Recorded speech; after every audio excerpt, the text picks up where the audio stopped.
ನಮ್ಮ ಸಭಾಪತಿ ಅವರು ಸಭಾಪತಿ ಹತ್ರ ಇವ್ರ ದಾಖಲೆಗಳನ್ನು ಕೊಟ್ಟು ದೂರು ಸಲ್ಲಿಸಲಿ, ಅವ್ರು FSL ತನಿಖೆ ಮಾಡಲಿ.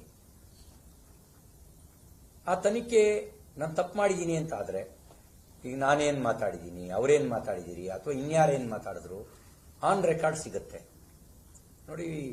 ವಿಧಾನಮಂಡಲದ ಒಳಗೆ ವಿಜುವಲ್ಸು ಇರುತ್ತೆ, ಮೈಕ್ರೋಫೋನ್ಗಳು ವಾಯ್ಸ್ ರೆಕಾರ್ಡಿಂಗು ಇರುತ್ತೆ.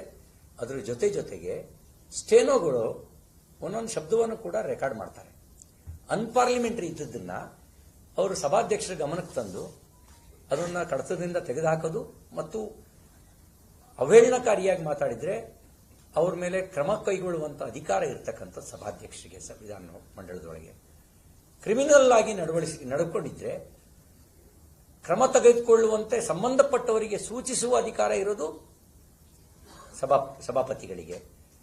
ಕಾನೂನು ಕೈ ತೆಗೆದುಕೊಳ್ಳುವ ಅಧಿಕಾರ ಅಥವಾ ಬೆದರಿಕೆ ಹಾಕುವಂತ ಅಧಿಕಾರ ಮಂತ್ರಿಗಳಿಗೆ ಕೊಟ್ಟಿಲ್ಲ, ಉಪಮುಖ್ಯಮಂತ್ರಿಗಳಿಗೆ ಕೊಟ್ಟಿಲ್ಲ. ನೀವು ವಿಜುವಲ್ಸ್ ನೋಡಿ, ನೀವು ಉಪಮುಖ್ಯಮಂತ್ರಿಗಳು